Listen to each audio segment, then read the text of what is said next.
آج جو میرا موضوع ہے وہ بہت آسان طریقے سے ہم کس طرح نیکیاں کما سکتے ہیں۔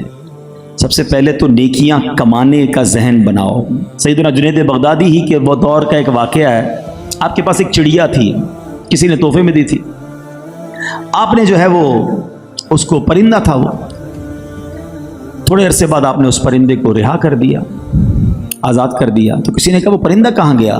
آپ نے فرمایا وہ پرندہ مجھ سے کہتا ہے جنید تم تو دوستوں کے ساتھ بڑے مزے کرتے ہو اور مجھے تم نے قید کیا ہوا ہے، میں تو نہیں مل سکتا اپنے دوستوں سے۔ آپ فرماتے مجھے رحم آیا، میں نے پرندے کو رہا کر دیا۔ وہ پرندہ پتہ کہتا کیا ہے؟ کہتا ہے جنید ایک بات بتاؤں کہ جب پرندہ اللہ کے ذکر سے غافل ہوتا ہے نا، تب وہ قید میں گرفتار کر دیا جاتا ہے۔ اے جنید میں ایک دن اللہ کے ذکر سے غافل ہوا تھا، مجھے قید کی سزا بھگتنی پڑی۔ ہائے ان لوگوں کا کیا ہوگا جو ساری زندگی اللہ کے ذکر سے غفلت میں گزارتے ہیں۔ کتابوں میں لکھا علماء نے، درخت پر آرا جب ہی چلتا ہے، درخت کٹتے نا، فرمایا درخت پر آرا جب ہی چلتا ہے جب وہ درخت ذکر الہی ترک کر دیتا ہے۔ مچھلی، جانور جب بھی گرفتار ہوتے ہیں یا ذبح کیے جاتے ہیں یا پکڑے جاتے ہیں کہ جب وہ اللہ کے ذکر سے غافل ہو جاتے ہیں۔ اشرف المخلوقات ہیں میں اور آپ، ساری کائنات اللہ کا ذکر کر رہی ہے اور یہ بندہ ہے جو رب کے ذکر سے غافل ہے۔ کتنی صبح سے لے کر اب تک کتنی بار اللہ کا نام لیا ہم نے، کتنی بار میری زبان نے کلمہ پاک پڑھا، کتنی بار میں نے اللہ کی شان بیان کی۔ نہیں کرتے، نہ کریں ایسا۔ حالانکہ تھوڑے کام کے پیسے تھوڑے ہوتے ہیں دنیا میں، جتنا تھوڑا کام اتنی تھوڑی مزدوری، زیادہ کام کرو گے پھر پیسے ملتے ہیں۔ اللہ کے ذکر کی شان دیکھو ذرا، مل کر کہو سبحان اللہ، اب کہیں الحمدللہ، اب کہیں اللہ اکبر۔ میرا خیال ہے 30 سیکنڈ نہیں لگے ان 3 جملوں کو کہنے میں۔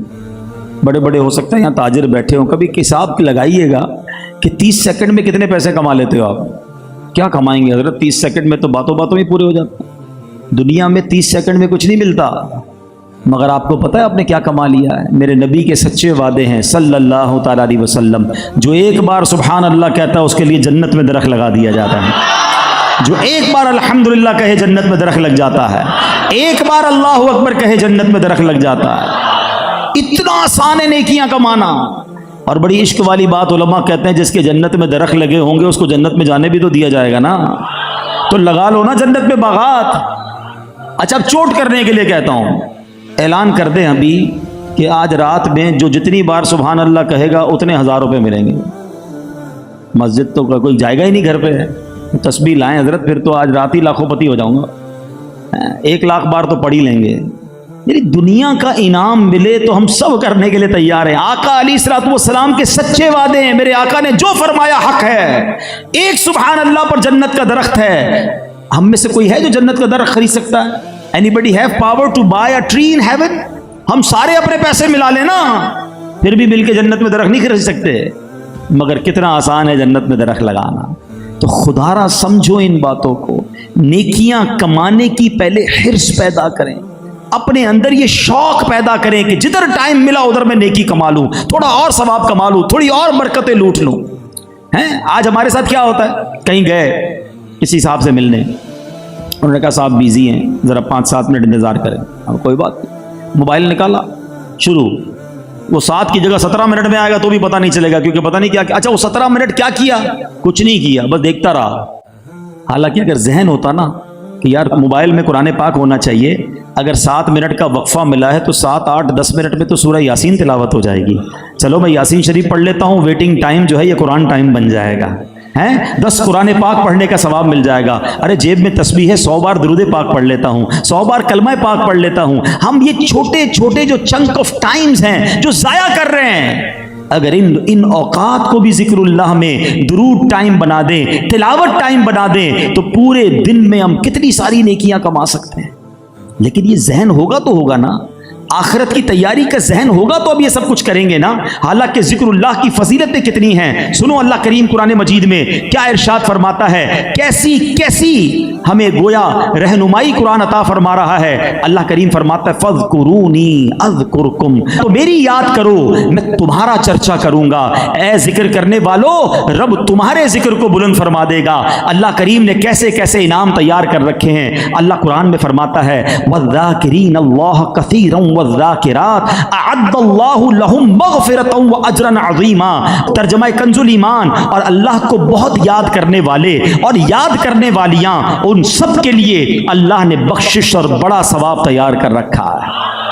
ارے ادھر کا تو معاملہ تیار ہو جائے گا اگر ادھر ذکر اللہ تم کرنے والے ہو جاؤ گے, تلاوت کرنے والے ہو جاؤ گے, رب کی یاد کو دل میں بسانے والے ہو جاؤ گے. اچھا شیطان بھی وسوسہ ڈالتا ہے بعض اوقات دل میں ذکر اللہ کی وہ برکت یا وہ چاشنی یا وہ دل نہیں لگتا. ایک شخص اللہ اللہ کر رہا تھا, شیطان نے اسے کہا کہ تو اللہ اللہ کر رہا ہے, ادھر سے تو کوئی جواب ہی نہیں آتا, کیا ضرورت ہے اللہ اللہ کرنے کی.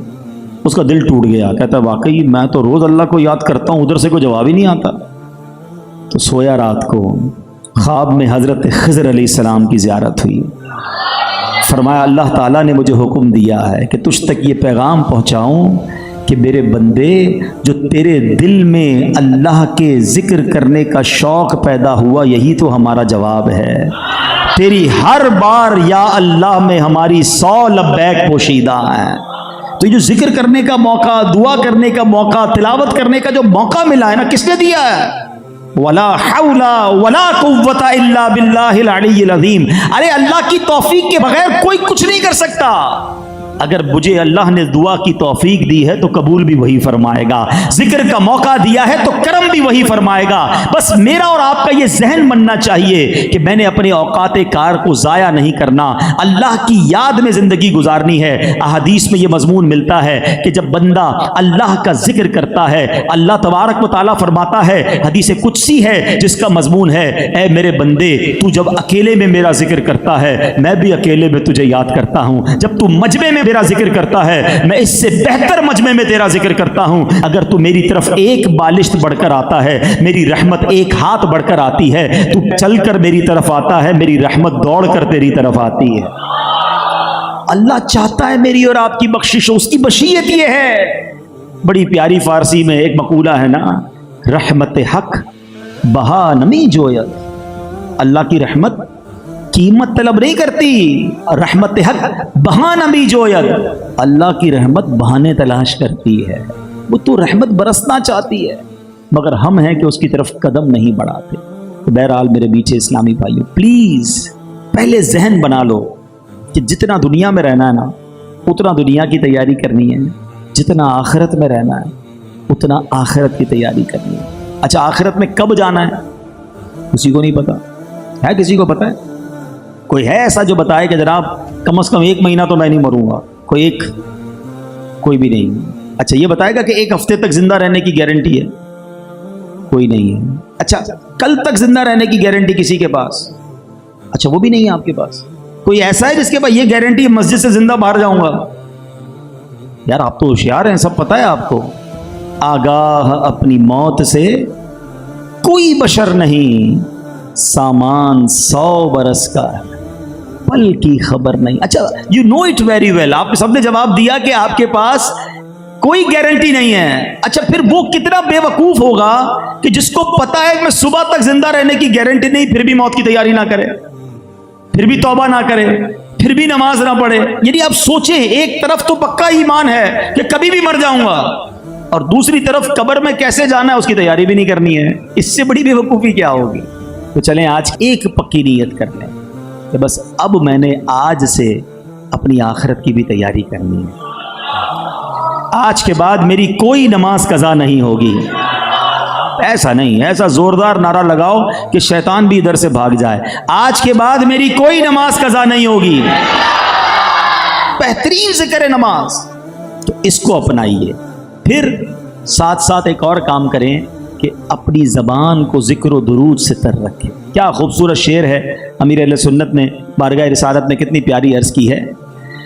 ذکر و درود ہر گھڑی ورد زباں رہے, ورد زباں رہے میری فضول گوئی کی عادت نکال دو، میری فضول گوئی کی عادت نکال دو۔ اپنے سیکنڈ کا بھی آپ اہتمام کریں کہ کسی طرح میں زیادہ نیکیاں کماؤں۔ اچھا پھر ہے نا ذکر میں بھی بڑی خوبصورت احادیث ایسے ایسے ذکر ہوئے ہیں کہ کمال ہے نا۔ سب سے افضل ذکر کس کو کہا گیا؟ کلمہ پاک کو، لا الہ الا اللہ۔ اپنی زبان پر کلمہ پاک کو زیادہ سے زیادہ لائیں۔ احادیث میں مضمون ملتا ہے جو 100 مرتبہ کلمہ پاک پڑھتا ہے قیامت کے دن اس کا چہرہ 14ویں کے چاند کی طرح چمکتا ہوگا۔ اچھا پھر ایک کمال کی بات کہوں، ایک بزرگ بڑی پیاری بات فرماتے تھے، مجھے بہت پسند آئی تھی ان کی بات، آج تک یاد ہے۔ وہ کہتے ہیں اپنی زبان کو کلمے کا عادی بناؤ، ایک وقت آئے گا جب زبانیں بھاری ہو جائیں گی، جب لاسٹ مومنٹ ہوتے ہیں نا، سکرات کا وقت ہوتا ہے، بندہ بول نہیں پاتا، زبان بھاری ہو جاتی ہے، تو جس کی زبان کلمے کی عادی ہوگی سکرات کے وقت بھی زبان پر کلمہ جاری ہو جائے گا۔ اب اس بات کو ذرا غور سے سمجھنا، چوٹ کرنے کے لیے کہہ رہا ہوں۔ آج پورے دن میں کتنی بار کلمہ پڑھا ہے؟ کل کتنی بار پڑھا تھا؟ کتنا ٹائم ہو گیا کلمہ پڑھے ہوئے؟ یہ ہماری کیفیت، پڑھنا نہیں ہے اور تمنا یہ ہے کہ مرتے وقت آخری زبان پر جملہ کلمہ پاک ہو۔ کم از کم روز 100 بار تو پڑھو بھائی، چلتے پھرتے، افضل الذکر کہا گیا اسے، نہیں پڑھتے تو کلمہ پاک کم از کم 100 بار روزانہ پڑھیں، عادت بنائیں، چلتے پھرتے پڑھیں، اس کی برکتیں دیکھو گے آپ۔ پھر سبحان اللہ، علماء بیٹھے ہیں، بخاری شریف کی سب سے آخری حدیث میں کیا خوبصورت وظیفہ دیا گیا کہ 2 کلمے ہیں، کیا ہے یہ تو الفاظ بھی ایسے موتیوں کی طرح اس حدیث کے، جب بھی پڑھی ایمان تازہ ہو گیا ہیں۔ آقا فرماتے حدیث کا مضمون ہے 2 کلمے ہیں، زبان پر ہلکے ہیں، میزان پر بھاری ہیں، اور اللہ کو بڑے پسند ہیں۔ اور کلمے کیا ہیں؟ سبحان اللہ و بحمدہ، سبحان اللہ العظیم، ذرا مل کر پڑھ بھی لو، سبحان اللہ و بحمدہ، سبحان اللہ العظیم، سبحان اللہ و بحمدہ، سبحان اللہ العظیم، سبحان اللہ و بحمدہ، سبحان اللہ العظیم۔ یہ پڑھتے رہا کریں۔ میں آپ کو اپنی زندگی کا اس میں پریکٹس بتاتا ہوں۔ اس میں جو نبی پاک نے فرمایا نا، بے شک اس کے بہت سارے فضائل ہیں، اور یہ بخاری شریف کی آخری حدیث سے ختم بخاری میں پڑھی جاتی ہے، ٹھیک ہے نا، لیکن اس میں آقا نے کیا فرمایا؟ زبان پر ہلکے ہیں، میزان پر بھاری ہیں، وزن بڑا ہے اس کا اعمال نامے پر۔ اور میں نے ایک اور اس میں پریکٹس کی ہے کہ اگر آپ برڈن فیل کریں نا زندگی میں، بوجھ، کاندھوں پر بوجھ ہو، پریشر ہو، کام کا بوجھ ہے، مسائل کا بوجھ ہے، آپ یہ پڑھنا شروع کریں، آپ فیل کریں گے آپ ہلکے ہونا شروع ہو گئے ہیں۔ سبحان اللہ و بحمدہ، سبحان اللہ العظیم، سبحان اللہ و بحمدہ، سبحان اللہ العظیم۔ یہ اللہ کا پاک نام تمہارے ٹینشن دور کر دے گا۔ یہ وظیفے حدیثوں میں موجود ہیں، پڑھتے رہا کریں۔ تو بہت سارے وظائف ہیں ماشاءاللہ جو جس کے مرید ہیں۔ پیر کے فیضان کو حاصل کرنے کا طریقہ یہ بھی ہے کہ اپنے پیران عظام شجرہ دیتے ہیں، اور اس میں وظائف ہوتے ہیں، اور یہ قرآنی وظائف، احادیث کے وظائف، اس کو اپناؤ۔ ہر جملے پر نیکی ہے، ہر لفظ پر نیکی ہے۔ یہ نیکیاں کماتے چلے جائیں تاکہ مرنے کے بعد جب یہ بندہ انبار دیکھے گا نا تو حیران ہو جائے گا کہ یہ کدھر سے نیکیاں آئیں، تو پھر اسے پتہ چلے گا یہ وہ ذکر تھا، وہ درود تھا، وہ دعائیں تھیں جو تم نے دنیا میں کی تھی۔ تو اپنے وقت کو ضائع نہ کریں۔ اللہ کرے دل میں اتر جائے میری بات، یہ موبائل اور سوشل میڈیا پر جو گھنٹوں ضائع کرتے ہو نا، اس کی جگہ کچھ وقت نکال کر تلاوت میں، ذکر میں، خاص طور پہ پابندی سے نماز کی عادت ڈالیں۔ اللہ پاک عمل کرنے کی توفیق عطا فرمائے، آمین، بجاہ النبی الامین صلی اللہ تعالی علیہ وسلم۔